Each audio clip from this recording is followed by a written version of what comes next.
There is a sentence in the Gospel of John that most people have read dozens of times without truly hearing it. It was spoken in a small upper room in Jerusalem, on the most consequential night in human history.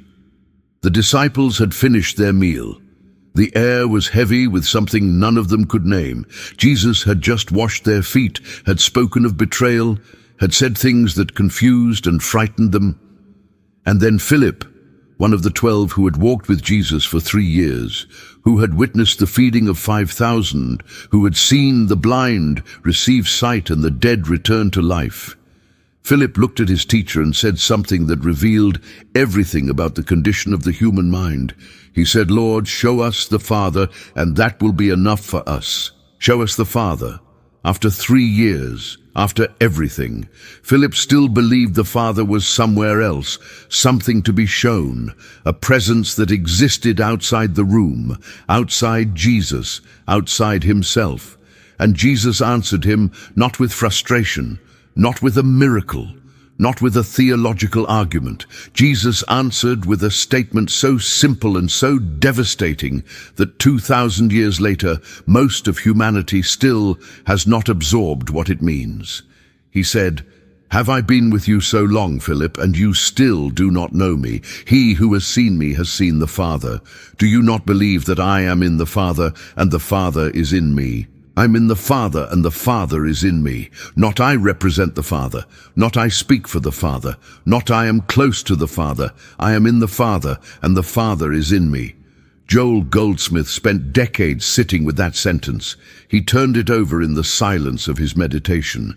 He tested it against every healing, every transformation, every moment of spiritual breakthrough that he witnessed in his work with thousands of people across the world. And what he found was not a theological doctrine.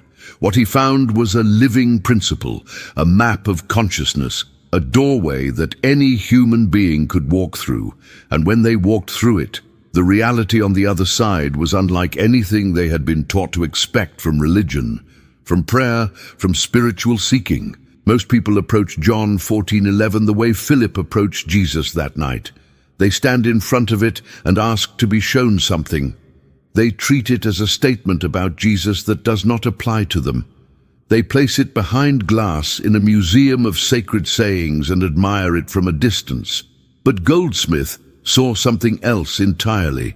He saw that Jesus was not making a claim about his own unique divine status in a way that separated him from humanity. He was revealing the structure of reality itself. He was describing the nature of every human being who has ever drawn breath, not what they might become through years of religious effort, not what they could achieve through perfect moral conduct, but what they already are, beneath every layer of fear and confusion and false identity that the world has piled upon them since birth. This is not a comfortable teaching. It never has been. It was not comfortable when Jesus spoke it. It was not comfortable when Goldsmith spent his life pointing back to it. It is not comfortable now. Because if I am in the Father, and the Father is in me, is the truth about every human being, then the entire framework of religious seeking, of praying to a distant God, of begging for mercy from a power that exists somewhere above the clouds, collapses completely. And most people, even people who say they want spiritual truth, are not ready for the framework to collapse. They want the comfort of seeking without the disruption of finding. They want a God who is close but not too close, present but not this present, within reach but still requiring the journey. Goldsmith did not offer that comfort. He offered something far more radical and far more real. And what you are about to encounter in this teaching is not a set of ideas to be evaluated and filed away. It is an invitation to see what Philip could not see that night, to hear what Jesus was actually saying, and to recognize something about your own nature that has been present since before you first opened your eyes in this world. The question is not whether God exists. The question is not whether Jesus was divine. The question that John 14:11 is asking, the question that Joel Goldsmith spent his entire life pressing into your consciousness, is this: where is the Father?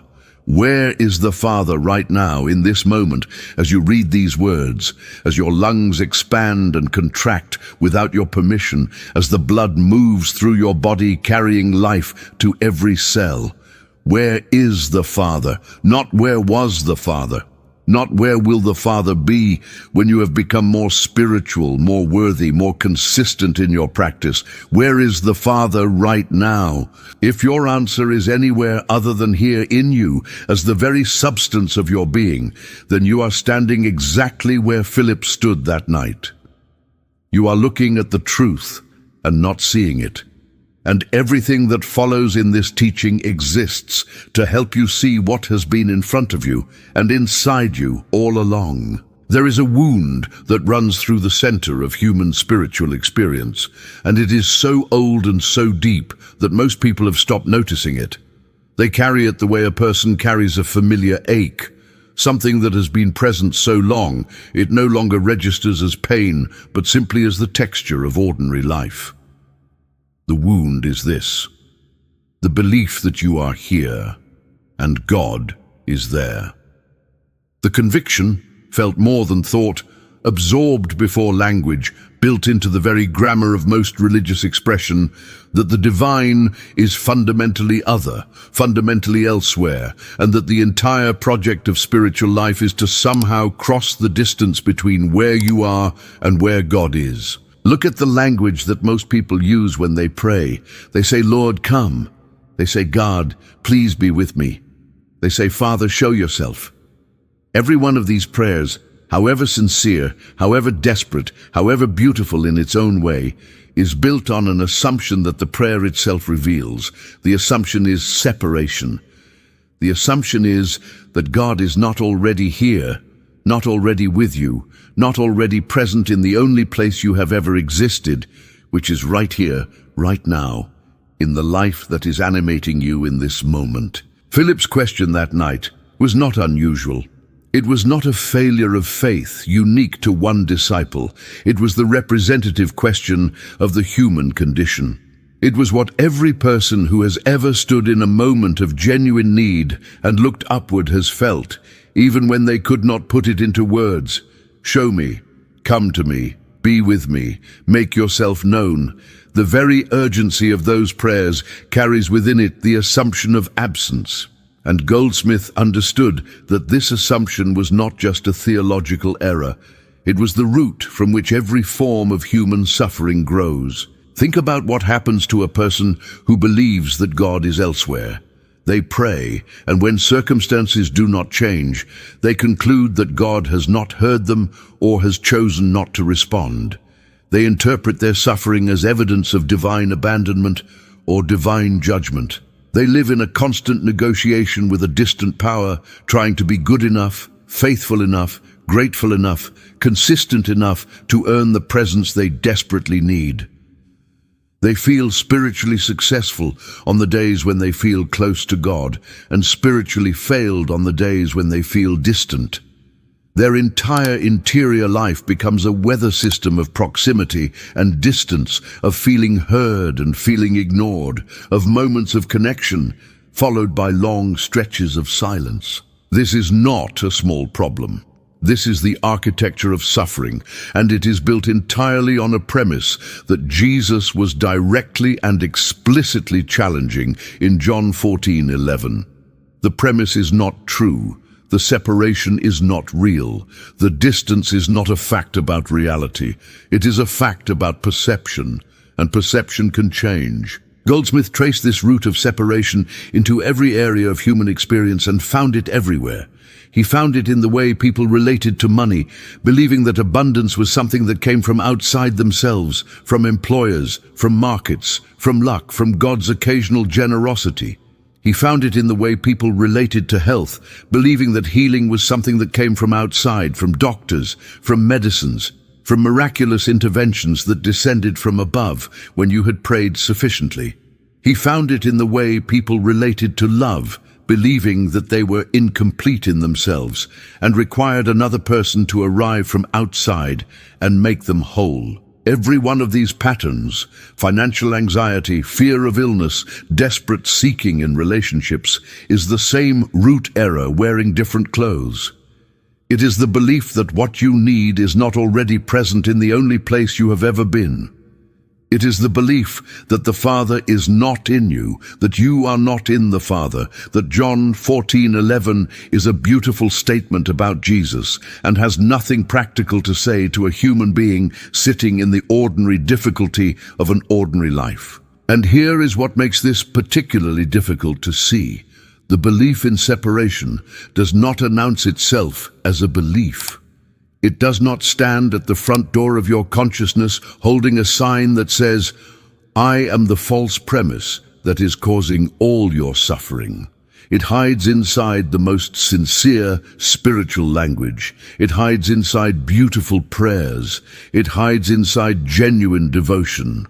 A person can attend church every Sunday, can read scripture every morning, can give generously, can serve their community faithfully, and still be operating entirely from the consciousness of separation, still be treating God as a being who exists elsewhere and who must be reached, pleased, or persuaded. Goldsmith did not say this to condemn anyone.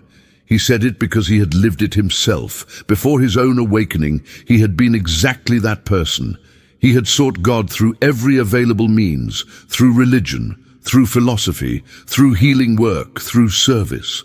And it was not until a moment of interior stillness, not until the seeking itself quieted enough for him to hear what had always been present in the silence, that he understood what Jesus had actually been pointing toward in that upper room. The Father is not missing. The Father has never been missing. You are in the Father and the Father is in you, not as a theological hope, but as the present living reality of your existence.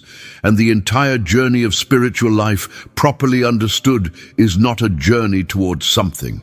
It is a journey of recognition, of seeing what is already and has always been here. This is the wound that John 14:11 was spoken to heal. Not the wound of bad circumstances, not the wound of illness or poverty or broken relationships. Those are symptoms.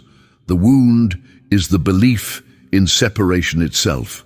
And when that wound is healed, when the recognition of what Jesus was saying truly lands in consciousness, not as an idea, but as a living knowing, the symptoms begin to dissolve in ways that no amount of external effort could ever produce. That is what this teaching is about. Not methods for improving your life from the outside, the recognition of a truth that has been in you since before you took your first breath. The recognition that Jesus was stating and that Goldsmith spent his life helping people to actually live. Now let us go to the heart of what Jesus was actually saying, because the words themselves, when examined with real attention, open into depths that most people have never explored. I am in the Father. What does it mean to be in something? When you are in a room, the room surrounds you, contains you, provides the very space in which you exist. You do not stand outside the room and reach into it. You do not visit the room and then return to somewhere else.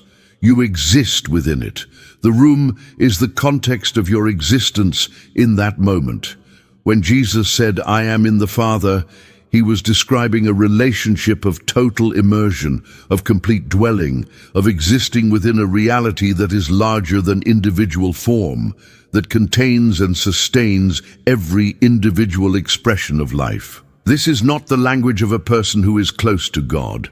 This is the language of a person who exists within God, the way a fish exists within water, not adjacent to it, not in contact with it, not near it, but constituted by it, sustained by it, moving within it as the natural condition of being alive. And then the second half, the Father is in me. This moves in the opposite direction and is equally essential. It is not enough to say that you exist within God, that the divine is the larger reality in which all individual life takes place. That could still leave room for the feeling of separation, the feeling that God is the vast ocean and you are a small fish that might get lost in it. The second half of Jesus' statement closes that possibility completely. The Father is in me. The divine is not only the container, the divine is the very substance of what is contained. The Father is not outside you, expressing through you like water flowing through a pipe. The Father is the life that you are, the awareness that you have, the intelligence that thinks through you, the love that moves in you toward others, the very capacity for consciousness itself. Goldsmith spent years finding the right language for this, because language always falls slightly short of what he was pointing toward. He talked about waves and the ocean. The wave does not contain the ocean. The wave is the ocean expressing itself in that particular form.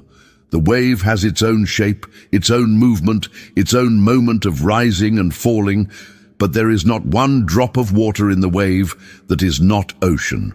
The wave cannot be separated from the ocean except in appearance. Remove the ocean and there is no wave. Remove the wave and the ocean continues. But in the moment of the wave's existence, what it is made of, entirely, without exception, is ocean. This is what Jesus was saying about himself. Not that he was a specially constructed human being who had been granted divine nature as a unique exception, but that the nature he was describing, I am in the Father and the Father is in me, was a description of reality as it actually is for every expression of life that has ever appeared in this world. Goldsmith connected this directly to the ancient Hebrew revelation that came through Moses. When Moses stood before the burning bush and asked for God's name, the answer was not a name in any conventional sense. It was not a label that could be written on a list beside the names of other gods. The answer was, I am that I am. Ehyeh Asher Ehyeh, pure being, self-existent, self-defining, requiring no other reference point to establish its reality. I am that I am is not a description of a particular being. It is a description of being itself, of existence itself, of the only reality that is not contingent on anything else. And when Jesus said, I am in the Father and the Father is in me, he was pointing back to that same revelation. He was saying, the I am that spoke to Moses from the burning bush, that pure self-existent being, that is what I am in. That is what is in me. Not a God with preferences and moods and a location in the sky, the very ground of being itself. The I am that needs no qualification, no condition, no external validation. When you begin to sit with this, really sit with it, not as a theological proposition, but as a living reality, something begins to shift. You start to ask a question you may never have asked before. If the Father that Jesus described is not a being in a location, but being itself, the ground of all existence, then where is that ground in relation to me? And the only honest answer is that the ground of being is not in relation to you at all, because relation implies distance, and there is no distance between you and the ground of your own existence. You are not standing on the ground. You are the ground expressing in this form, in this moment, with this particular face, and these particular experiences, and this particular life. This is not pantheism in the way that word is usually understood. Goldsmith was careful about this.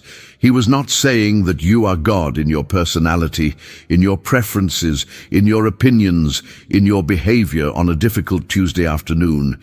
He was saying that the life in you, the awareness that is reading these words right now, the consciousness that makes you capable of understanding anything at all, that consciousness is not produced by your brain as a byproduct of chemistry. That consciousness is the presence of the Father expressing as your particular existence. The difference matters enormously. If you think the teaching is that your ego is God, you will produce spiritual arrogance. A person who believes their preferences and judgments and desires are divine. That is a distortion that has caused tremendous damage throughout spiritual history.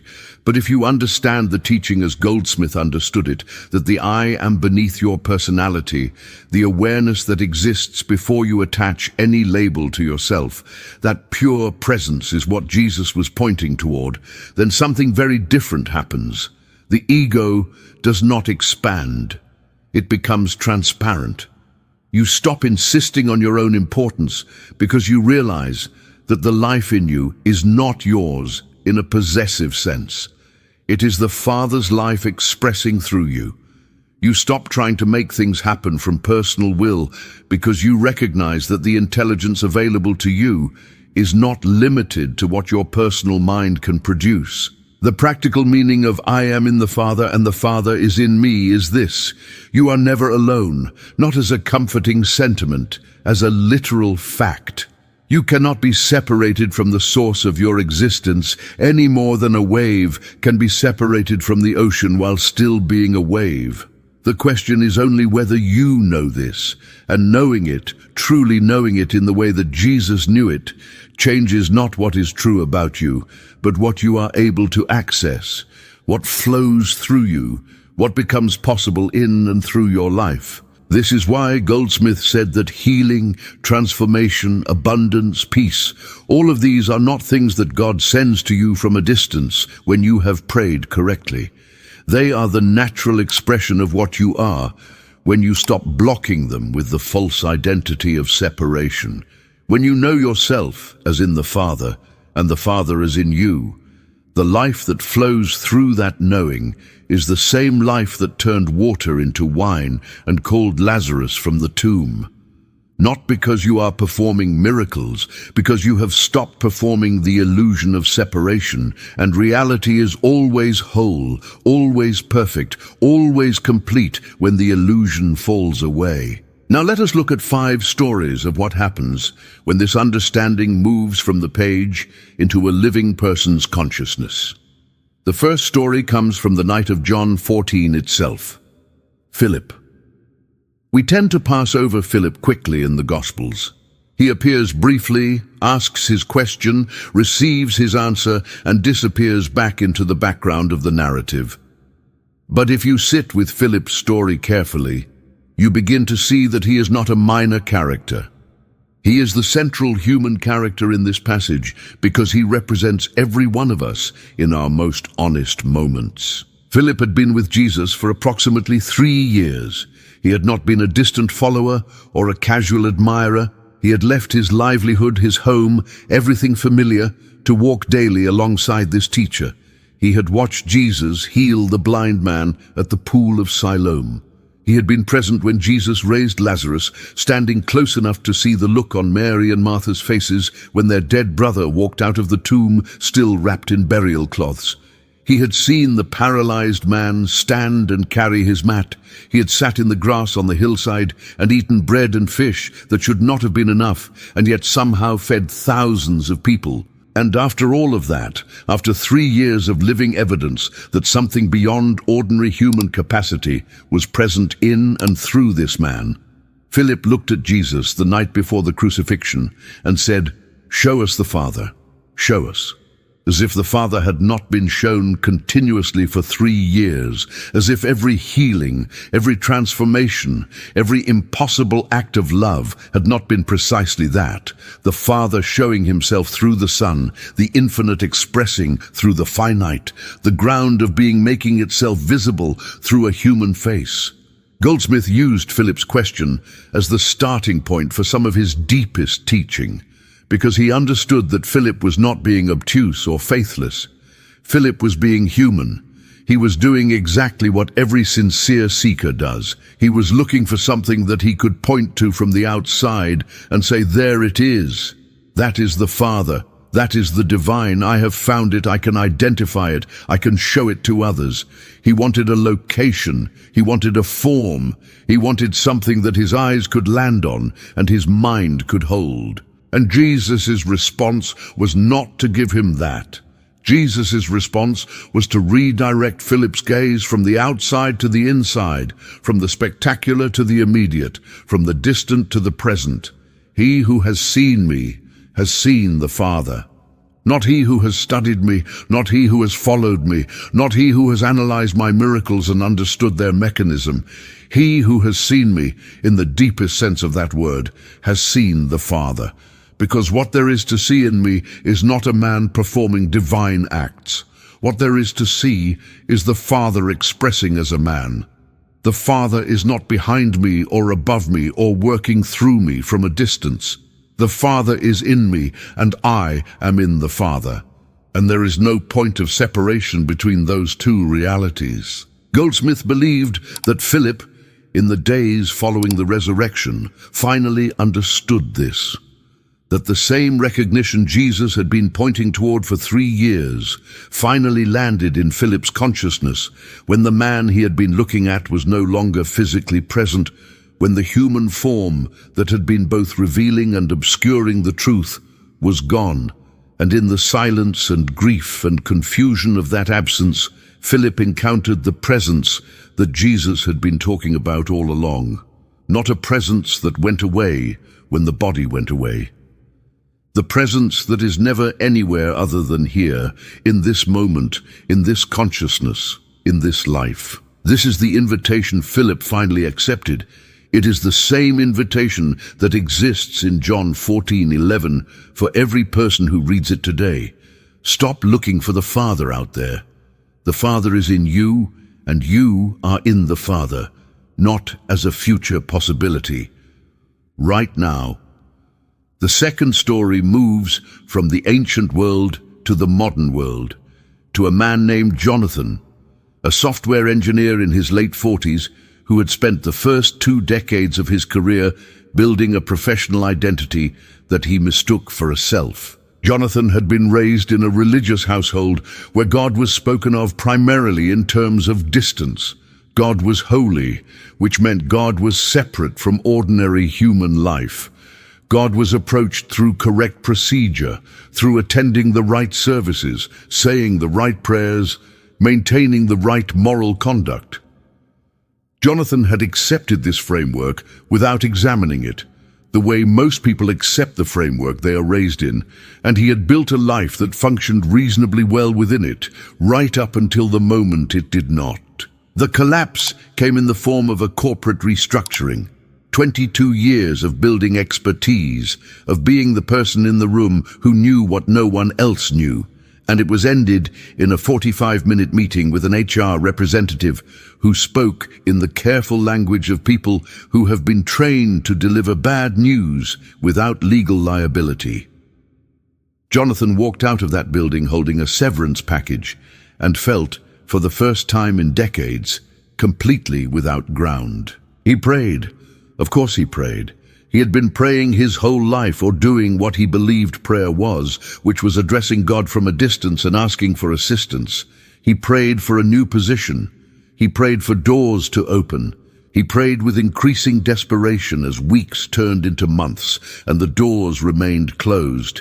He did everything that a responsible, faithful, spiritually minded person was supposed to do, and nothing moved. A friend gave him a collection of Goldsmith's recordings. Jonathan was not looking for a new spiritual perspective. He was looking for his career. He listened to the recordings the way a drowning person reads a map, hoping for something practical, something actionable, something that would produce a result in the external world. But what he found instead was a question that cut through everything. Goldsmith was speaking about John 14:11, about Philip's request to be shown the Father, and he said something that stopped Jonathan completely. He said, "You have been praying as if God is the employer you have not yet met. You have been sending your resume to heaven and waiting for a response. But what if the intelligence that knows exactly what you are here to express in this world is not somewhere above you waiting to be persuaded? What if it is the very consciousness you are using to understand this sentence right now?" Jonathan sat with that for a long time, not with the idea of it, but with the actual reality of it. If the Father was in him, if the ground of all intelligence and all possibility was not a being in a location, but the very awareness present in his own consciousness, then his prayers had been like a man standing in the middle of a river, writing urgent letters requesting water. He stopped praying for a job. He began instead what he could only describe later as listening in a new direction, not outward toward a distant God, but inward toward the source of his own awareness. He began each morning not with requests, but with recognition. Not, "God, please send me what I need," but "The Father who is in me knows what is needed here." The intelligence that is not limited to what I have already thought is already present in this moment. What happened next did not happen quickly. Jonathan would be the first to tell you that. It took 4 months of genuine interior work before anything in his external circumstances shifted. But when the shift came, it came from a direction he had not been looking. It was not a job that arrived. It was a clarity about what he was actually built for, a clarity so specific and so obviously true that he could not believe he had spent 22 years not seeing it. He had been a software engineer because he was good at it, and because it paid well, not because it was the expression of what he actually was. The conversations that followed, the connections that appeared, the opportunities that opened, these were not products of better networking or a more impressive resume. They were products of a consciousness that had stopped pretending to be something it was not, and had become available to be what it actually was. Within 8 months, Jonathan had built something entirely new, smaller in the conventional sense, less prestigious in the conventional sense, but aligned with the Father that was in him in a way his previous career had never been. He still uses the word miracle to describe it, not because something impossible happened, but because what happened could never have been planned or produced from the level of the mind that had been running his life for 22 years. The third story moves back into Scripture to a figure who appears centuries before Jesus, but whose encounter with the divine is, according to Goldsmith, the same encounter that Jesus was describing in John 14:11, Moses at the burning bush. The circumstances of Moses at that moment in his life deserve attention. He is 80 years old.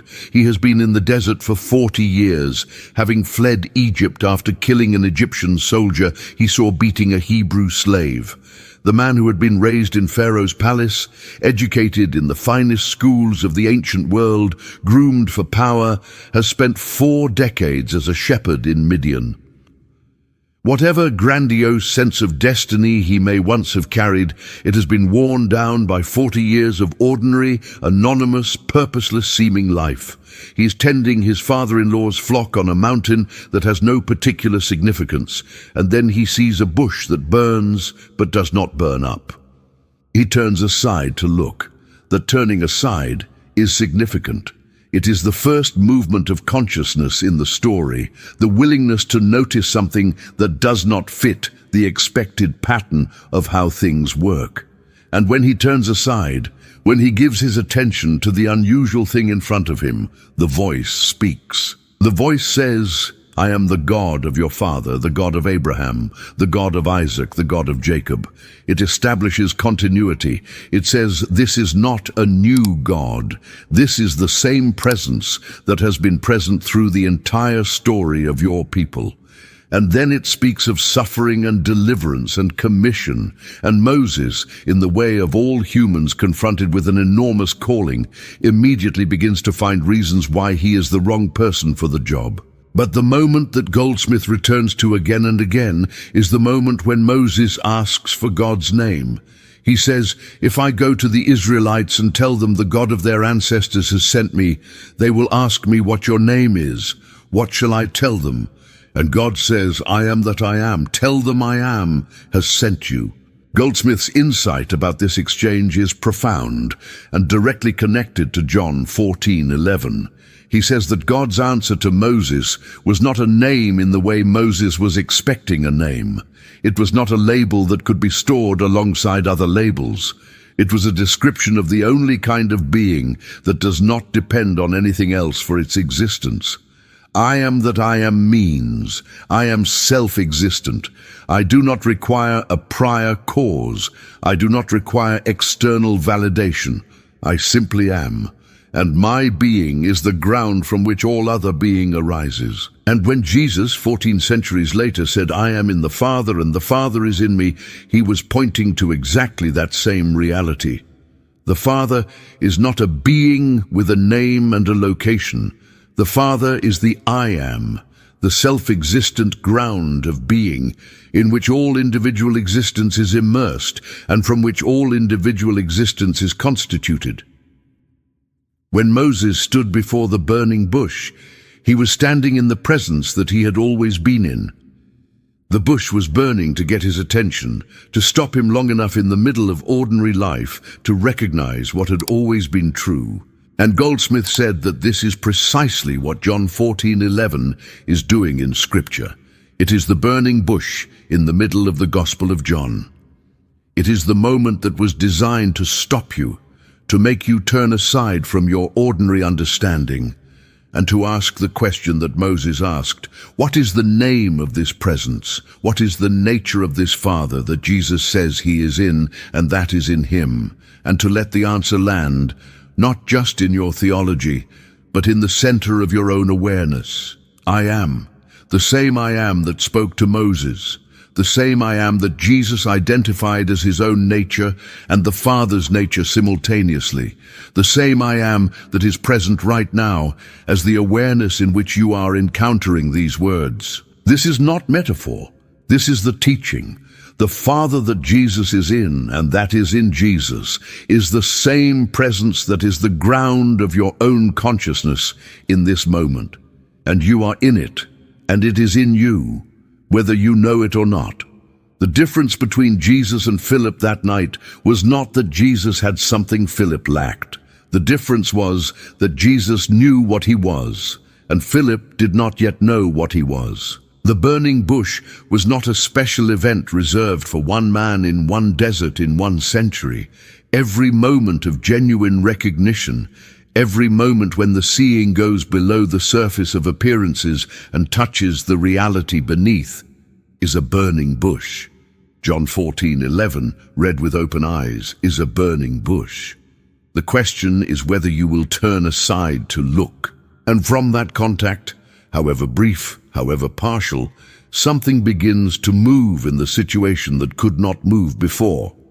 Not because you have manipulated the situation, because you have stopped adding the energy of fearful separation to it and have made contact, however briefly, with the ground of intelligence and wholeness that is always present as the truth of your being. The third practice is the transformation of prayer itself. And this is perhaps the most practically significant shift for people who come from a religious background where prayer has been primarily petitionary. Goldsmith did not teach people to stop praying.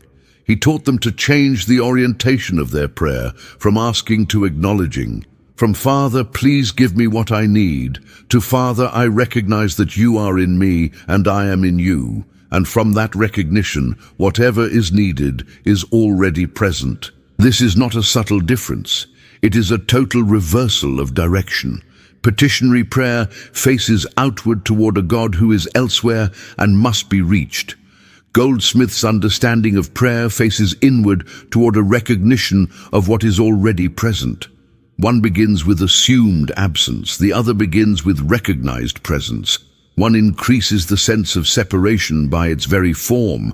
The other dissolves separation by its very form. Try this for 1 week. Replace every prayer you would normally make as a request with a statement of recognition. Not, "God, please heal this situation," but "I recognize that the Father who is in me is the life and health of this body." Not, "God, please provide for my needs," but "I recognize that the Father who is in me is the infinite source of all supply." Notice what changes, not necessarily in your circumstances immediately, but in the quality of your interior life, in the groundedness that begins to be available even when circumstances remain unchanged. The fourth practice is what Goldsmith called impersonal seeing. This is the practice for relationships, particularly difficult ones. It is the discipline of looking past the surface of another person's behavior to the truth of what they are.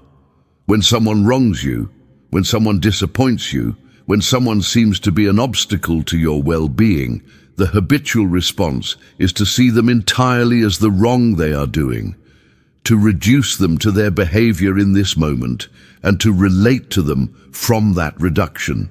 Impersonal seeing does not deny that the behavior is happening. It does not pretend that the wrong does not matter, but it insists on seeing, alongside the behavior, the deeper truth. The Father is in this person too. The same ground of being that is the substance of your life is the substance of their life.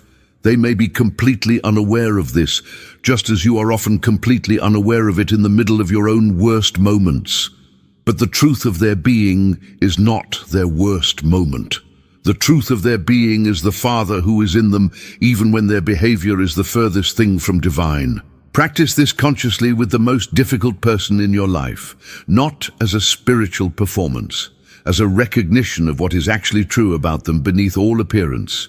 You will find, as Goldsmith students consistently found, that something in the relationship begins to shift, not because you have managed the situation more skillfully, but because the quality of consciousness with which you are meeting the other person has changed. And consciousness is not contained in one person. It flows between people, it affects people, it creates the field in which all human interaction takes place. The fifth practice is what Goldsmith called resting in the Word. This is a practice of slow, contemplative engagement with the specific words of John 14:10 and 11. Not reading for information, not reading to be able to explain the passage to someone else. Reading the way you would sit in sunlight, allowing the warmth to reach you at whatever depth it can reach today, trusting that each time you return, it will reach a little deeper. Read the passage aloud, slowly. I am in the Father, and the Father is in me. Let each phrase have its own space. I am in the Father. Pause. What does it mean to be in something? What would it mean for your existence to be occurring within the reality of the Father, not adjacent to it, not reaching toward it, but actually inside it, the way a fish is inside water? Rest with that. Then, the Father is in me. What would it mean for the very substance of divine being to be what you are made of, not what you are trying to become, what you are made of right now? Rest with that. Return to this passage daily for 30 days, not to master it, to be opened by it. These 5 practices are not a program. They are not a system that produces guaranteed results in a specified time frame. They are 5 different ways of orienting your attention toward the truth that Jesus stated in John 14:11. The truth that Goldsmith spent his life helping people to actually inhabit rather than merely admire. Begin with whichever one feels most natural. Return to the others as your practice deepens. Trust that the recognition you are moving toward is not something you have to create from scratch. It is already present in you as the Father who has been in you since before you first understood what any of this meant. Now let us talk honestly about the challenges, because anyone who tells you that living from the truth of John 14:11 is simple or easy or immediately natural is either not being honest or has forgotten what it is like to be a human being at the beginning of genuine spiritual understanding. Goldsmith did not promise an easy path. He promised a true one, and there is a significant difference. The first challenge that almost everyone faces when they begin to work with this teaching is what could be called the silence problem. You begin the morning recognition practice. You sit quietly and you turn your attention inward and you say to yourself, "The Father is in me." And then you wait for something to happen. You wait for a feeling of divine presence. You wait for a sense of warmth or peace or certainty. You wait for something that would confirm that the recognition is working, that it is landing somewhere real, that you are not simply talking to yourself in an empty room. And very often, especially in the beginning, nothing happens. No feeling arrives, no warmth descends. The ordinary contents of your mind resume their activity as soon as the deliberate recognition ends. The morning practice that was supposed to transform your day produces no discernible difference in how the day feels. And the temptation at this point is to conclude that either the teaching is wrong, or you are doing it wrong, or you are somehow not the kind of person capable of accessing what more spiritually gifted people apparently access naturally. Goldsmith addressed this challenge with great directness.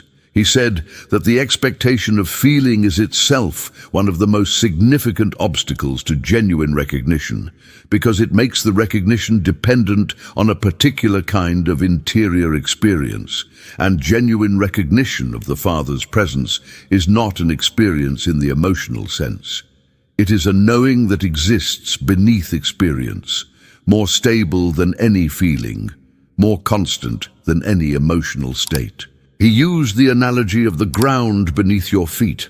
When you walk across a room, you do not feel the ground with any particular intensity of sensation. You do not pause between steps to verify that the floor is still there. You trust its presence so completely that your trust is largely unconscious. The ground does not need to announce itself with feelings of warmth or certainty. Its reality is demonstrated by the simple fact that you can walk. The recognition of the Father's presence, Goldsmith said, should develop toward exactly this kind of quiet reliability. Not a peak experience that you reach in certain moments of heightened spiritual awareness. A foundational knowing that is present beneath the surface of all your moments, available when you turn toward it, reliable even when you do not turn toward it, as constant as the ground beneath your feet, even when you are not thinking about it. So when the silence problem arises, when the practice produces no discernible emotional confirmation, Goldsmith's instruction was simple: continue anyway, not in desperate repetition, not forcing the practice to produce what you demand of it, but in the genuine, unhurried trust that what you are recognizing is true, whether it feels true in this moment or not. The Father is in you, whether the morning recognition produces a feeling of warmth or not. The practice is not producing the truth. It is training your attention to rest in what has always been true. The second challenge is what Goldsmith called the theology of intervention. It is the deeply embedded belief, often operating at a level below conscious thought, that God should fix things, that a Father who is truly present and truly powerful should produce better circumstances, that if the Father is really in me and I am really in the Father, then illness should heal faster, financial problems should resolve sooner, relationships should improve more noticeably, life should simply be better in the ways I can measure. This is the challenge that Daniel faced, the minister who lost his daughter.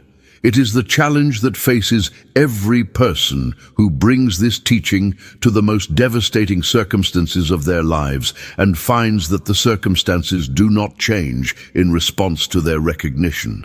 And it is a legitimate challenge. It deserves a real answer, not a spiritual platitude.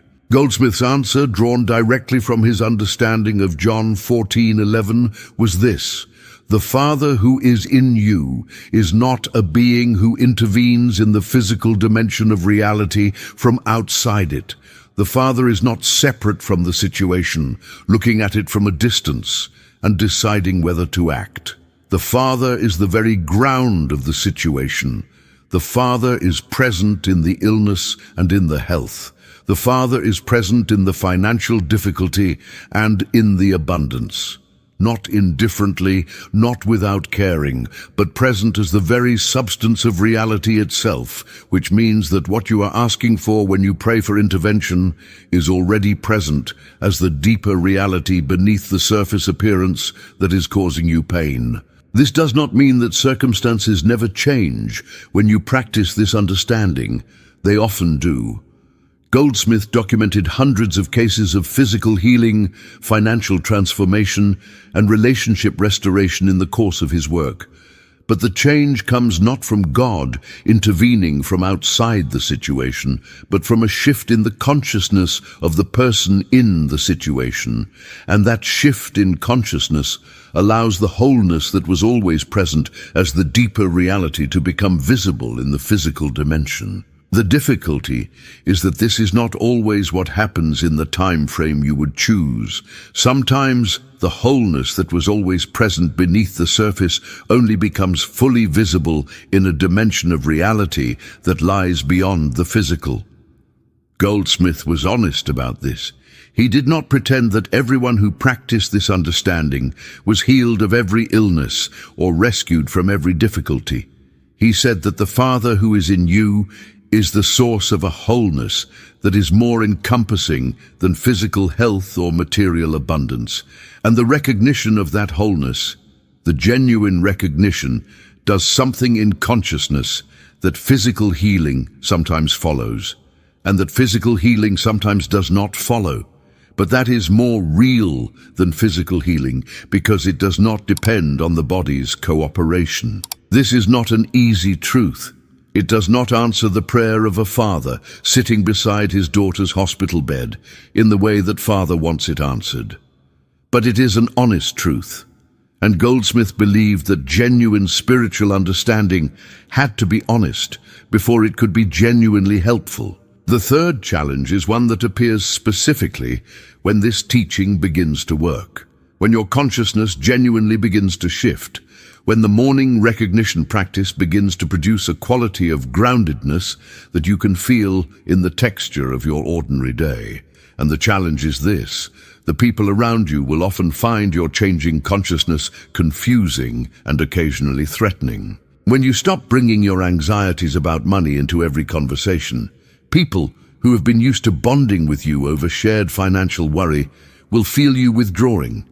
When you stop agreeing that things are terrible and getting worse, people who process their fear through communal complaint will feel you are not with them.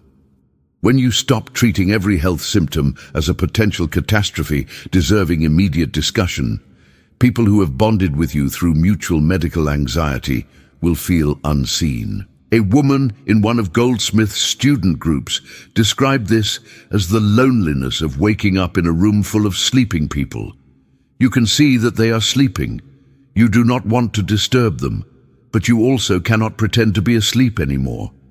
And the person you used to talk to about everything now looks at you with a slightly puzzled expression, as if you have become someone they almost recognize, but cannot quite place. Goldsmith's counsel in these situations was consistent. You cannot return to a consciousness you have outgrown out of loyalty to the people who are still in it. That is not kindness. That is a form of spiritual dishonesty that serves no one. What you can do is hold the truth of John 14:11, not only for yourself, but for the people around you, to recognize that the Father is in them too, that their sleeping is not their permanent condition, that the same awakening that is happening in you is available to every person whose life touches yours, and to hold that recognition without needing them to acknowledge it, without requiring their spiritual development to proceed at your pace or in your direction. Sometimes, Goldsmith said, the most powerful spiritual work you do for the people you love is done entirely in silence, in the recognition of their true nature that you hold in your own consciousness when you are in their presence. You do not need to explain John 14:11 to your anxious friend over dinner. You need only to know in the deepest part of your own awareness that the Father is as present in your friend as in you, and that that presence is more real than the anxiety your friend is currently experiencing. This knowing, held consistently and without attachment to outcome, does more than any amount of spiritual instruction delivered without invitation. The fourth challenge is the most subtle and in some ways the most dangerous. Goldsmith called it spiritual pride, and it is the occupational hazard of everyone who undertakes genuine spiritual work. It is the moment when the recognition of the Father's presence in you becomes, almost without your noticing, a way of distinguishing yourself from people in whom the Father is presumably less present or less recognized. This is a profound misunderstanding of everything Jesus said in John 14:11. Because if the Father is in every human being, if the same ground of being, that is the substance of Jesus' life, is the substance of every life, then spiritual recognition is not an achievement that elevates you above others. It is a recognition of something that is equally true of every person, whether they recognize it or not. The Father is as present in the person who has never heard of John 14:11 as in the person who has meditated on it for 30 years. The recognition changes your experience of your life. It does not change the ontological reality of other people's lives. They are already in the Father, and the Father is already in them. They simply do not know it yet, and that not knowing is not a moral failure. It is a condition you were in yourself not long ago. The remedy for spiritual pride is what Goldsmith called transparency. The recognition of the Father's presence should not make you feel more substantial as a person. It should make you feel more transparent, like a window that has been cleaned, not more present but more available for what has always been present through you to become visible. A clean window does not call attention to itself. It calls attention to what can be seen through it. This is the correct relationship between individual consciousness and the Father who is in it and in whom it exists. When you encounter spiritual pride in yourself, and you will, because everyone does, the remedy is to return to Philip's question. Show us the Father. Let it land again with its full force. You have been with this teaching for how long, and you still do not know me. The recognition is always beginning again. Humility is not a virtue you add to your spiritual achievement. Humility is the accurate perception of what you are, which is precisely what is present in you that is greater than you. Not the greatness of your spiritual development, the greatness of the Father who is in you and whose presence makes you more transparent and less self-referential, the more genuinely you recognize it. The fourth story belongs to a woman named Catherine. She was 41 years old when her marriage ended, not with a dramatic rupture, but with a slow fading, like a photograph left too long in sunlight, the colors gradually bleaching until you look at it one day and realize there is almost nothing left of what was originally there. Her husband was not cruel. She was not a victim in any simple sense. Two people who had genuinely loved each other had somehow become people who could no longer find each other in the ordinary space of a shared life. What Catherine had not anticipated, what surprised her with its ferocity, was not the loneliness of living alone. She had half expected that and had made plans around it. What she had not anticipated was the discovery that she did not know who she was when she was not being someone's wife. For 22 years she had organized her identity around a relationship. She had been Catherine, who is married to Michael, Catherine who takes care of this household, Catherine who is part of this unit. And without the unit, she discovered that she was not sure what remained. The spiritual dimension of this crisis was the one she found hardest to talk about. She had prayed throughout her marriage, had attended church, had tried to maintain what she thought of as a relationship with God. But her prayers, she recognized later, had always been shaped by the same assumption that shaped every other part of her life. That wholeness was something she found in relationship. That love was something that came from outside herself and filled a space that would otherwise be empty. She had prayed the way she had married. She had looked outward for what she believed was missing within. A friend introduced her to Goldsmith's work during this period. Catherine was not initially interested in spiritual teaching. She was interested in getting through the week without falling apart. But she began to listen, the way a person who is very cold will accept warmth from any available source. And what she heard in Goldsmith's teaching about John 14:11 began to do something in her that she had not asked for and could not entirely explain. Goldsmith spoke about what he called completeness, not the completeness of a person who has everything they wanted, the completeness that is the nature of consciousness itself. He said that the Father who is in you is not half of a wholeness waiting for the other half to arrive.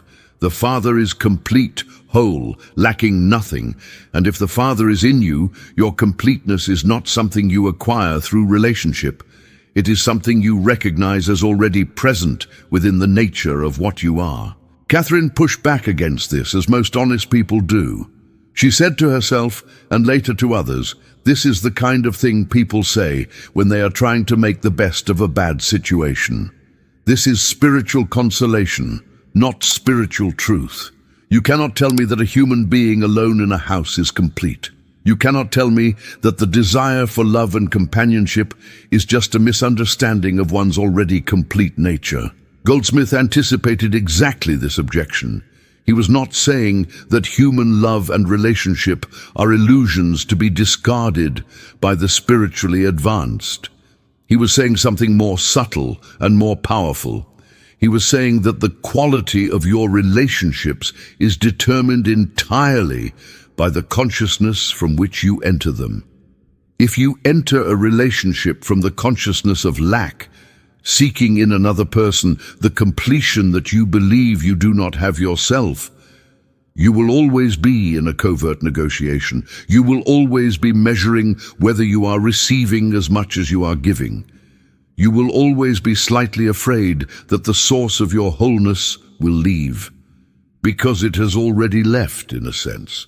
You gave it away when you decided it lived in someone else. But if you enter relationship from the recognition that the Father in you is complete, that love is not something you need to receive, but something you are constituted to express, that your capacity for connection is not a hunger to be fed, but an abundance to be shared, then the relationship that arises from that consciousness is something entirely different. It is two whole people choosing to share what they are, rather than two incomplete people trying to fill each other's gaps. Catherine did not arrive at this understanding quickly. She worked with it for almost 2 years. There were months when it seemed entirely theoretical, a beautiful idea that had no traction in the grief of her daily life. And then, gradually, something shifted. She began to experience, in small moments at first, and then more consistently, a groundedness that did not depend on whether there was someone sitting across the breakfast table from her.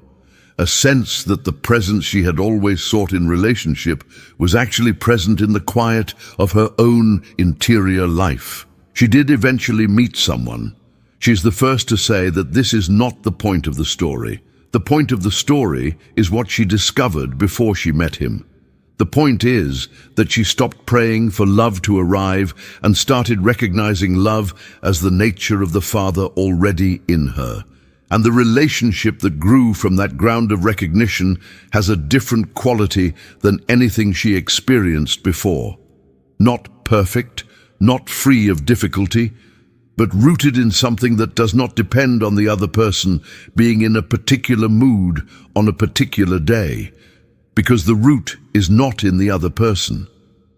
The root is in the Father, who is always already present in the only place she has ever been. The fifth story takes place in a church, and it is the most difficult of these 5 stories to tell, because it involves a man who had dedicated his life to the very understanding he most needed, and had somehow never found it. His name was Daniel, and he had been ordained as a minister at 26 and had served the same congregation for 19 years when his 13-year-old daughter was diagnosed with an aggressive form of leukemia. He had prayed for others through every kind of suffering.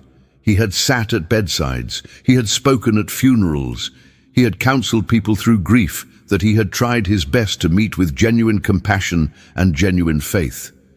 He believed, or believed that he believed, in a God who was present, who cared, who could and sometimes did intervene in the physical circumstances of human life. And then his daughter got sick, and every prayer he prayed, every prayer his congregation prayed, every prayer from the wider community that had heard about this child and added their voices to the chorus of petition, none of it changed the course of the disease.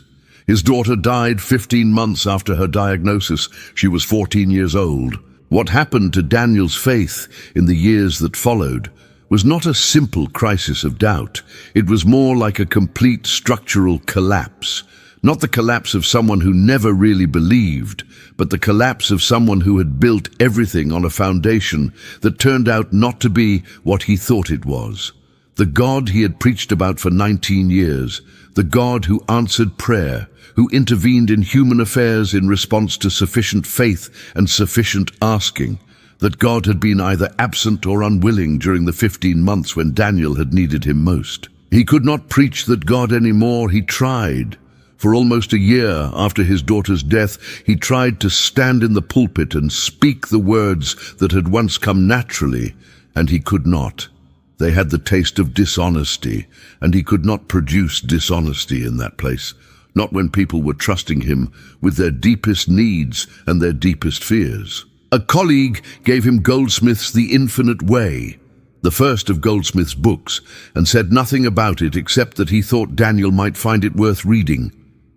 Daniel read it over the course of 3 nights, in the kind of desperate, unguarded state in which people sometimes encounter exactly what they need, precisely because all their defenses are down. What struck him with a force that he later described as the most destabilizing and ultimately the most liberating experience of his intellectual life, was Goldsmith's insistence that the God who intervenes in response to prayer, who can be persuaded by sufficient petition, who operates as a being making decisions from outside the situation, is not the Father Jesus described in John 14:11. Goldsmith wrote that the God of religious petitionary prayer is a creation of human need, a magnified human being who can be moved by flattery and sufficient requesting in the way that powerful humans can be moved.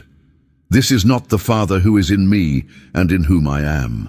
The Father in John 14:11 is not a being who might or might not intervene. The Father is the life itself.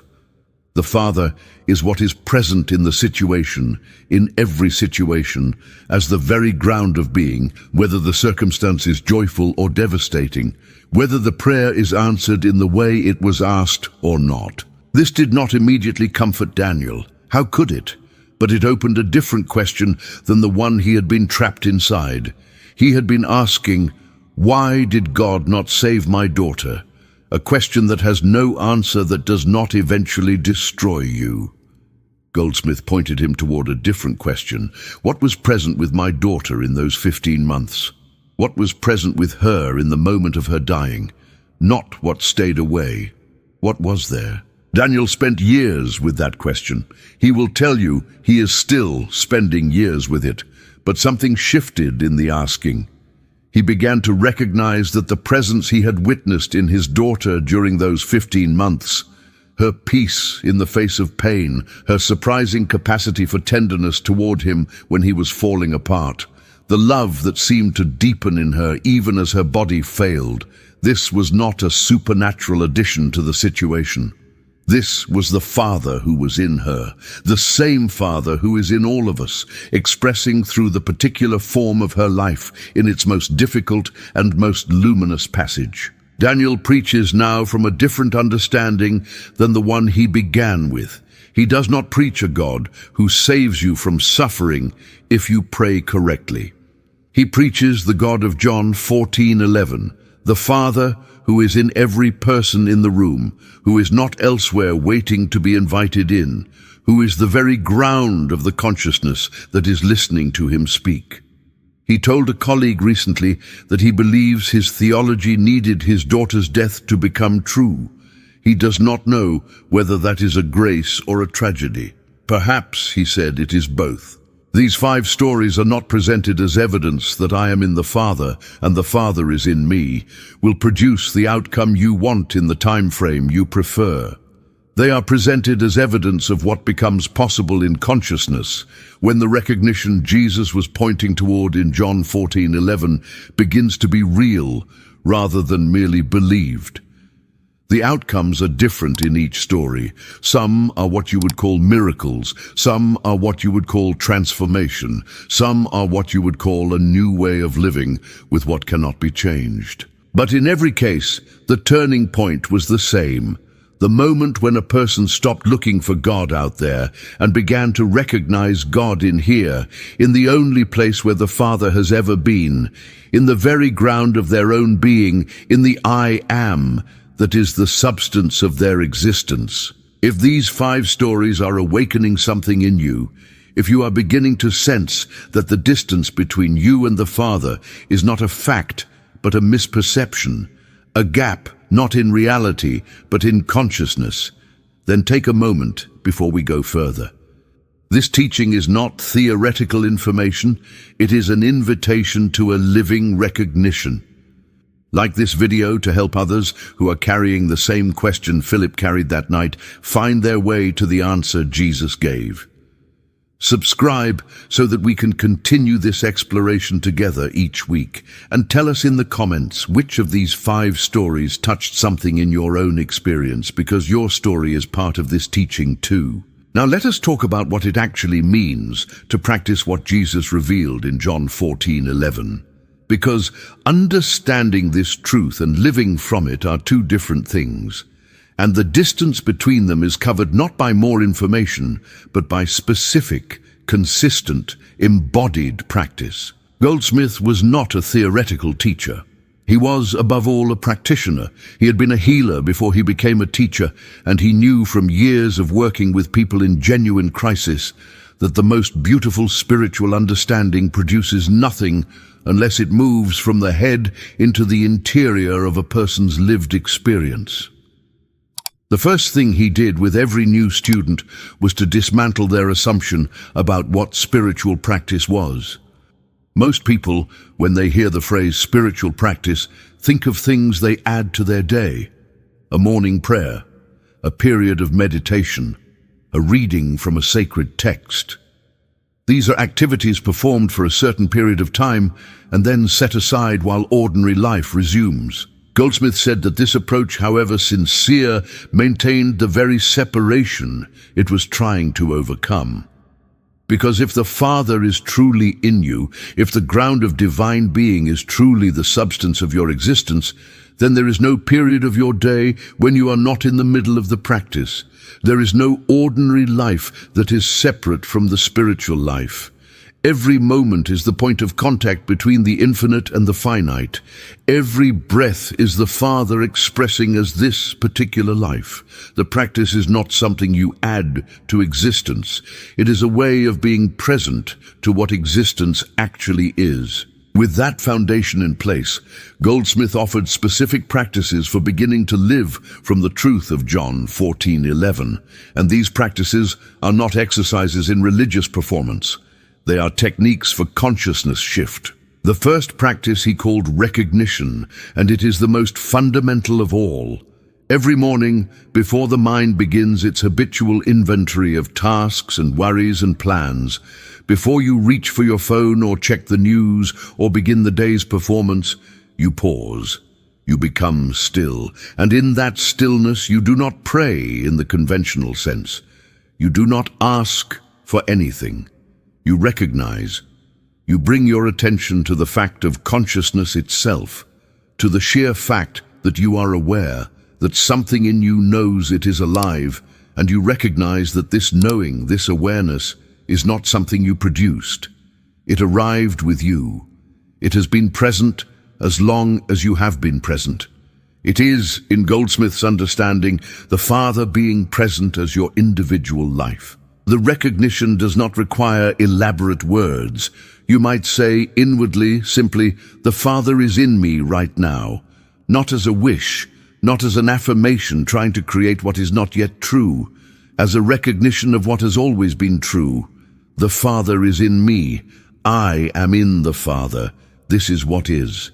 And then you let that recognition settle, not trying to feel something, not trying to generate an experience, just allowing the truth of it to be present in your awareness, the way sunlight is present in a room when you open the curtains. You did not create the sunlight. You simply removed the obstruction. Practice this for 5 minutes every morning. Not as a performance of spiritual diligence, as an act of remembering what you are before the day's accumulated identities cover it over. The second practice Goldsmith called the interior turn, and it is the practice for moments of crisis and fear when recognition feels impossible because circumstances are too loud. When the call from the doctor comes, when the account balance appears, when the relationship shows a crack that looks like it might become a chasm. The ordinary human reflex is to look outward for solution, for help, for rescue. The interior turn is a deliberate redirection of that reflex. Instead of immediately reaching outward for a solution, you pause for as long as you can manage, even 30 seconds, and you turn the attention inward. not to your emotions, which are reacting to the crisis, not to your thoughts, which are generating scenarios of how bad this might get, but to the ground beneath both of these, to the awareness that is witnessing both the emotion and the thought, without being identical to either. In that witnessing awareness, in that simple, undramatic presence that is always already there, regardless of what the surface of your experience is doing, Goldsmith said you will find not the answer you were looking for, but something better. You will find the Father who is in you. These 4 challenges are real. They will arise. The fact that they arise does not mean the teaching is failing. It means the teaching is working.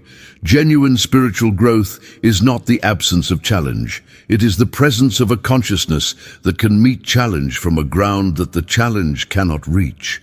The Father in you is not troubled by the silence problem or the theology of intervention or the loneliness of waking or the temptation of spiritual pride. The Father in you is the ground that remains stable while all these waves move across its surface. Your practice is the practice of returning to that ground again and again, as many times as necessary, without judgment, without self-congratulation, without the demand that you be further along than you are. And if the honesty of this section is speaking to something real in your experience, if you recognize yourself in one or more of these challenges and feel the relief of having them named clearly rather than spiritually prettified, then please subscribe so we can continue this work together. Comment below and tell us which challenge is most present in your life right now. Because the people reading your comment are on the same path, and your honesty in naming your challenge may be exactly the permission someone else needs to name theirs. Now let us take the teaching of John 14:11 into the specific territories of actual life, because spiritual truth that cannot be applied in the kitchen and the office and the hospital waiting room is not spiritual truth at all. It is spiritual decoration. The first territory is physical health, and we need to approach it with both honesty and precision, because nothing in the area of spiritual teaching has produced more confusion, more false hope, and occasionally more genuine cruelty than poorly understood teaching about the relationship between consciousness and the body. Goldsmith was not a faith healer in the popular sense. He was not a man who told sick people that if they believed correctly, they would not be sick. He had no interest in the performance of healing, in the drama of public demonstration, in the implied judgment that those who were not healed had simply not had sufficient faith. What he had was something more fundamental and more demanding. He had a completely different understanding of the relationship between identity and the body. When Jesus said, "I am in the Father and the Father is in me," he was making a statement about identity, about what he fundamentally was. And Goldsmith's insight was that this statement about identity has direct and practical implications for how a person relates to physical symptoms. Not because the right belief will prevent illness, but because who you believe yourself to be at the deepest level determines what you identify with when illness appears. If you believe that you are fundamentally a body, a biological organism whose consciousness is produced by brain chemistry, then when the body shows symptoms of disease, the disease is happening to you in the most total sense. It is happening to everything you are. Your identity is under attack, your existence is threatened, and this identification with the threatened body produces a quality of fear that is not simply an emotional response to danger. It is a collapse of the only ground you have. But if you have begun to know yourself as in the Father, and the Father as in you, if the Father is the very ground of your existence, then the body and its symptoms, however painful and however serious, are happening to a form through which the Father is expressing, not to the Father itself. The Father who is in you cannot be diseased. The I am that is the ground of your being is not subject to the conditions that affect the body. The body may show symptoms. The I am remains what it is. This is not denial. Let this be absolutely clear. Goldsmith did not advocate ignoring symptoms, refusing medical care, or treating illness as a spiritual failure to be overcome by better recognition. He worked with doctors. He encouraged medical care. He was a realist about the body. What he changed was not the approach to the body, but the ground of identity from which a person met their body's condition. When a person knows themselves as in the Father, they can receive a diagnosis, they can undergo treatment, they can deal with pain, and they can do all of this without the additional and crushing weight of believing that the disease is the deepest truth about what they are. The Father who is in me is perfect life. The body is showing a condition that requires attention. These two things can both be true simultaneously, and the quality of consciousness that holds both of them without collapsing entirely into the second produces a different inner environment in which healing can occur. Goldsmith documented cases of physical healing that he was unable to explain through ordinary means. He documented them carefully and honestly, noting also the cases where physical healing did not occur. He was not building an argument for the miraculous. He was observing that consciousness and physical reality are not as separate as modern medicine has assumed, and that the quality of a person's relationship with their own identity has measurable effects on the body that identity is animating. The practical application is this. If you are facing a health challenge, do not choose between medical care and spiritual recognition. Use both, but understand what each one is for. Medical care addresses the condition in the body. Spiritual recognition addresses the ground of your identity. Both matter, neither replaces the other. And the person who brings both to a health challenge, who undergoes treatment while simultaneously knowing themselves as the life of the Father, expressing through a temporary physical form, that person is meeting the challenge with everything available to them. The second territory is the life of relationship, and here the implications of John 14:11 are perhaps most immediately practical and most immediately disruptive to ordinary patterns of relating. Most human relationships, Goldsmith observed, are organized around what he called the law of exchange. You give me something I need, and I give you something you need. This is true not only of commercial relationships, but of almost all intimate ones.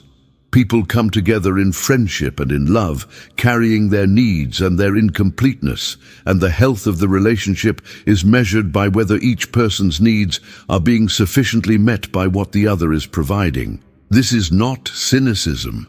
It is an honest observation about what happens when people who believe themselves to be fundamentally incomplete enter into connection with each other.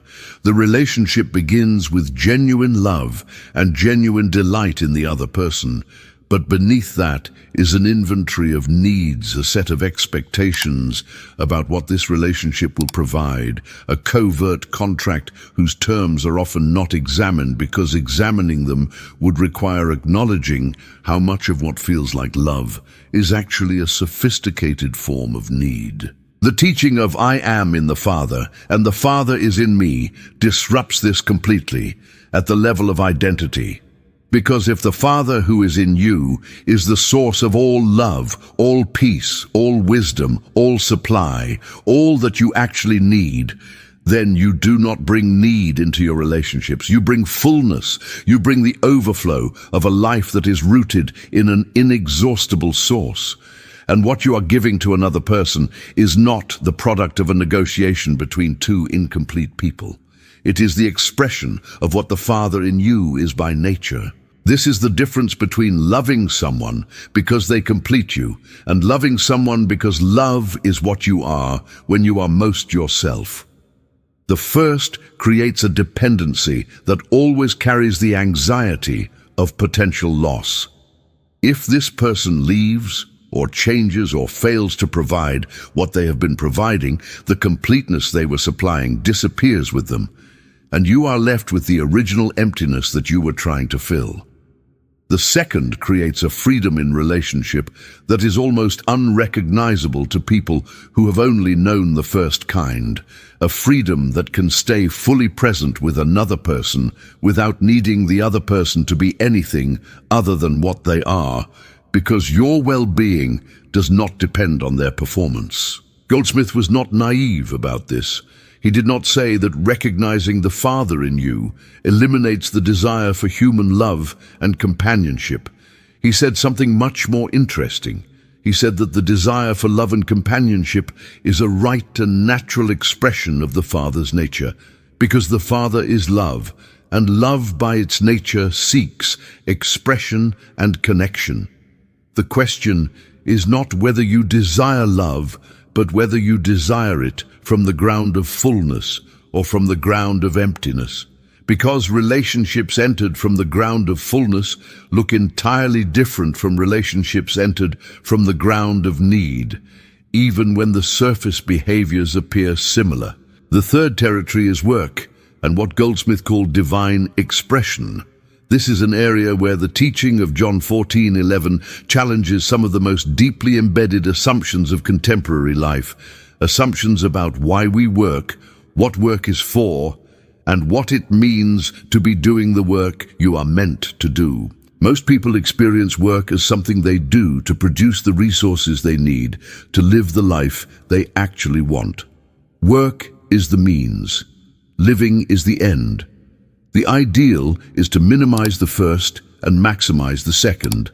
And this framework, so universal that most people never examine it, produces a relationship with work that ranges from mild dissatisfaction to genuine suffering, because it treats the majority of a person's waking hours as an obstacle between them and what they actually value. Goldsmith's understanding of John 14:11 transforms this framework from the inside. If the Father is in you and you are in the Father, then your life is not divided between the part where you are close to the Father in prayer and recognition and the part where you are just trying to pay your bills. Every moment of your existence is the Father expressing in and through a particular form, a particular set of capacities, a particular location in the world's fabric of needs and gifts. What you do in the world, your work in the broadest sense, is not separate from the spiritual dimension of your life. It is how the Father's particular expression through you takes visible form in the world. This does not mean that your current job is necessarily the fullest expression of what the Father is expressing through you. It does not mean you should stay where you are and find spiritual meaning in whatever work you happen to be doing. It means something more dynamic and more demanding. It means that the question of work becomes, what is the Father who is in me here to express through my particular gifts and capacities and experiences, and am I doing that? And if not, what is between me and doing it? When people begin to ask that question from the ground of the Father's presence, rather than from the ground of personal ambition or financial anxiety, the answers that arise are often surprising. They are usually not the answers that a career counselor would produce. They do not always point toward higher income or more prestigious titles or the optimization of marketable skills. They point toward something more specific and more particular, toward the expression that is native to that person's unique configuration of gifts, toward the work that arises naturally from who they actually are, rather than who they have trained themselves to perform. The fourth territory is the territory of loss and grief. This is where spiritual teaching most often fails to meet people where they are, because loss and grief are realities that do not yield easily to any framework, however true. Goldsmith did not approach loss with easy consolation. He did not say that death is an illusion or that grief is a misunderstanding of reality. He said that loss and grief are real in the dimension of experience, that the pain of losing someone you love is not a spiritual failing to be overcome more quickly with better understanding. But he also said that John 14:11, held in the deepest part of consciousness during grief, reveals something that grief alone cannot see. The Father who was in the person you loved is not subject to the conditions that affected that person's body and concluded that person's physical life. The love that was present between you and that person, the particular quality of that relationship, the irreplaceable specificity of that person's way of being in the world, these were expressions of the Father, and the Father does not end when expressions end. This is not a claim about the afterlife in any specific theological sense.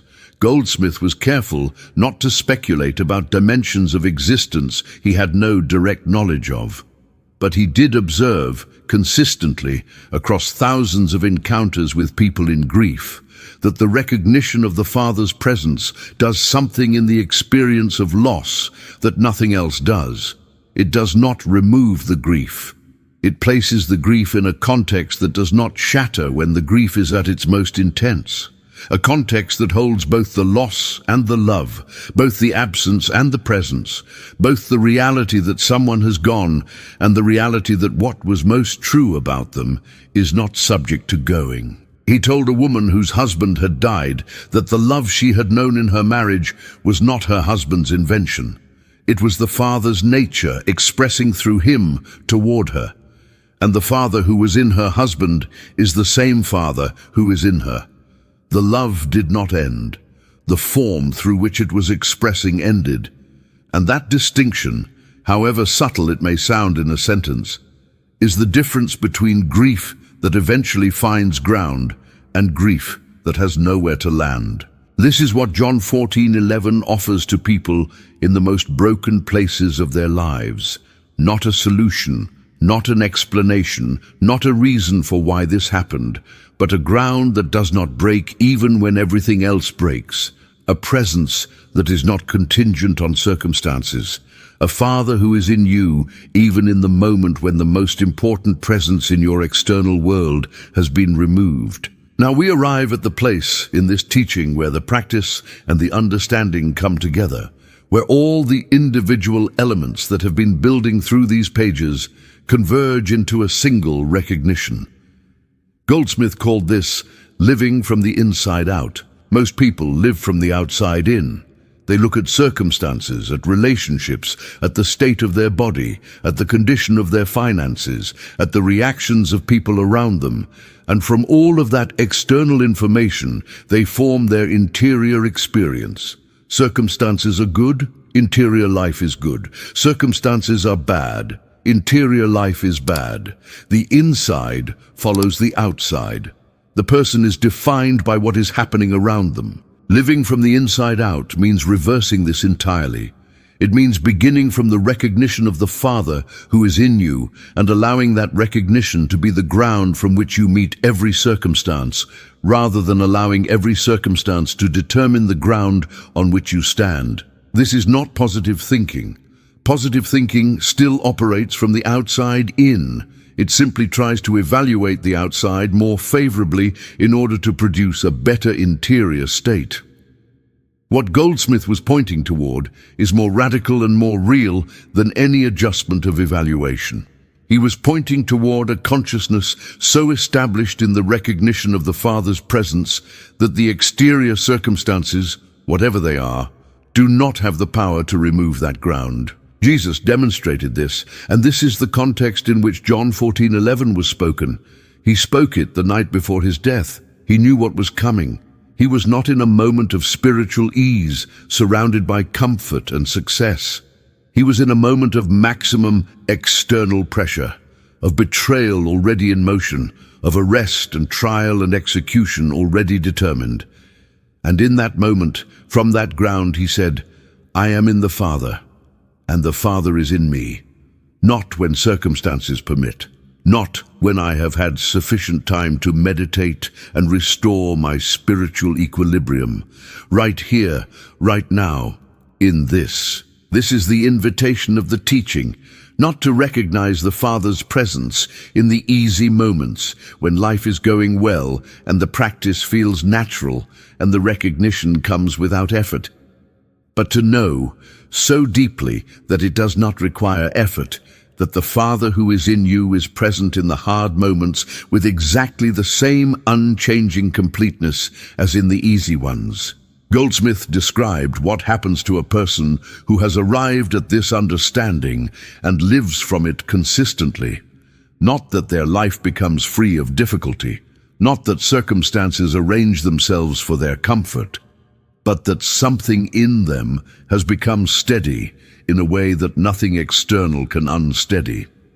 He said that people who came to him in crisis often felt, just by being in his presence, a quality of calm that was not produced by his words or his methods, but by his consciousness. Not by what he was saying, but by what he was being. The consciousness of a person who lives from the inside out, who knows the Father to be in them and themselves to be in the Father as a living reality rather than a theological proposition.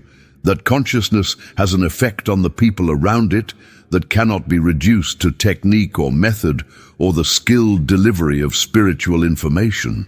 You do not have to be Joel Goldsmith. You do not have to be Jesus. You are asked only to begin where you are, with whatever degree of recognition is genuinely available to you in this moment, and to practice returning to it again and again with the trust that what you are returning to has been waiting for you since before you first turned away. The wave does not become the ocean. The wave is the ocean already, always, in every moment of its existence. The recognition of this does not produce the reality. The reality is already in place. The recognition simply makes available what has always been present.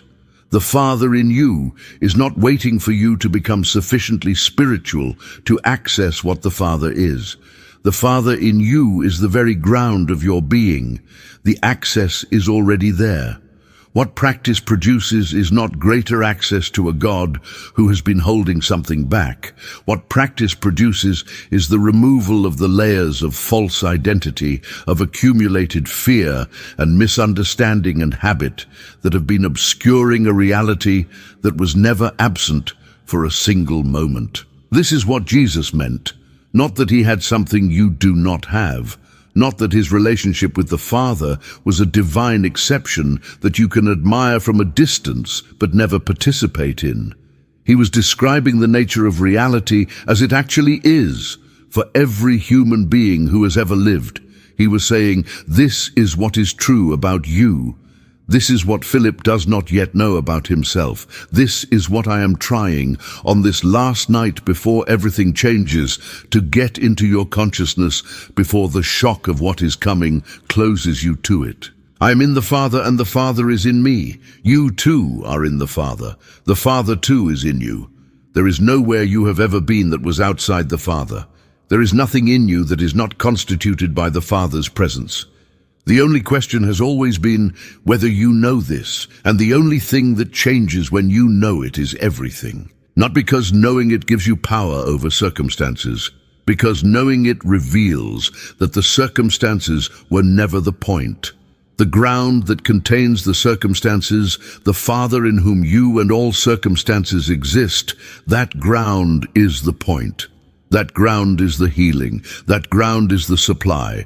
That ground is the peace that, as the scripture elsewhere says, passes all understanding, because it is not produced by understanding. It is the reality in which all understanding and all misunderstanding and all the searching and finding and losing and returning of an entire human life takes place. Begin there. Return there. Live there as often and as consistently as you can, and trust that the Father who is in you is not waiting for your performance to improve. The Father is present now, fully, completely, as the very life you are living in this moment, whether this moment feels sacred or ordinary, whether this moment is easy or devastating, whether you are at the beginning of this understanding or have been practicing it for years. I'm in the Father, and the Father is in me. This is the beginning. This is the middle. This is the end. This is the whole teaching given in one sentence, in one room on one night, to a man named Philip, who almost missed it, and has been available to every person who has ever lived, waiting to be recognized in the only place it has ever been, which is exactly where you are. On the night When everything in the world's most consequential story was about to break open, Jesus did not leave his disciples with a method. He did not leave them with a doctrine or a set of rituals or an institution or a hierarchy of authority. He left them with a recognition, the recognition of where they were in relation to the Father and where the Father was in relation to them. He left them with the one thing that would remain true when everything else was gone, when the body was dead, when the teacher was absent, when the world they had known for 3 years had dissolved around them. He left them with, "I am in the Father, and the Father is in me." Joel Goldsmith spent his life returning to that sentence. He tested it against every form of human suffering he encountered. He held it in the silence of his own interior life, through every difficulty his own existence presented. He brought it to the bedsides of the dying and the waiting rooms of the desperate and the ordinary afternoons of people who had no dramatic crisis but were living at a low level of half-aliveness, as if they were waiting for a life that had already arrived. And what he found consistently across decades of work with thousands of people was that the recognition Jesus was pointing toward in John 14:11 is not a theological position. It is not a belief system. It is not a spiritual practice in the conventional sense. It is an encounter with reality as it actually is. And that encounter, when it is genuine, when it lands below the level of the thinking mind and touches the ground of actual consciousness, changes everything, not by changing the circumstances of a life, but by changing the identity of the person living it. You are not a person trying to get closer to God. You are the Father's life, expressing in a particular, irreplaceable, singular form that has never existed before and will never exist again. You are in the Father as completely as the wave is in the ocean. The Father is in you as completely as the ocean is in every molecule of the wave. There is no distance to cover. There is only recognition to deepen. Philip asked to be shown the Father. Jesus told him, "You are looking at it. You have been looking at it for 3 years. The Father is not somewhere else. The Father is here in this as this. This teaching has been waiting for you. Not because you needed to be prepared for it, because you needed to be ready to stop looking elsewhere. If what has unfolded in this teaching has moved something in you, something below the level of agreement or disagreement, something in the ground of you that recognizes what it is being shown, then do something with that recognition right now, before the ordinary momentum of your day reclaims your attention. Like this video. Not because we need the number, because every person who encounters this teaching and passes it on is participating in the same work that Goldsmith did, the work of helping people stop looking for the Father in the wrong direction. Subscribe so that this conversation can continue. There is more to unfold here, more depth in this single sentence from John 14:11 than one teaching can contain, and we will return to it every week from a different angle because the truth it points toward is inexhaustible. And now, a comment. Not just any comment, this one. Write below in your own words what the phrase "I am in the Father and the Father is in me" means to you today. Not what it should mean, not what you have been taught it means, but what it means to you in your actual life, in the circumstances you are actually in, from the place you are actually standing. Because Philip asked his question in a room with other people. He was not alone in his not yet knowing, and you are not alone in your beginning to know. The person who reads your comment may be sitting in the same room Philip was sitting in, looking for the Father in the wrong direction, and your words, your honest, particular, grounded words, may be the thing that turns their attention in the right direction at exactly the right moment. This is how the teaching moves.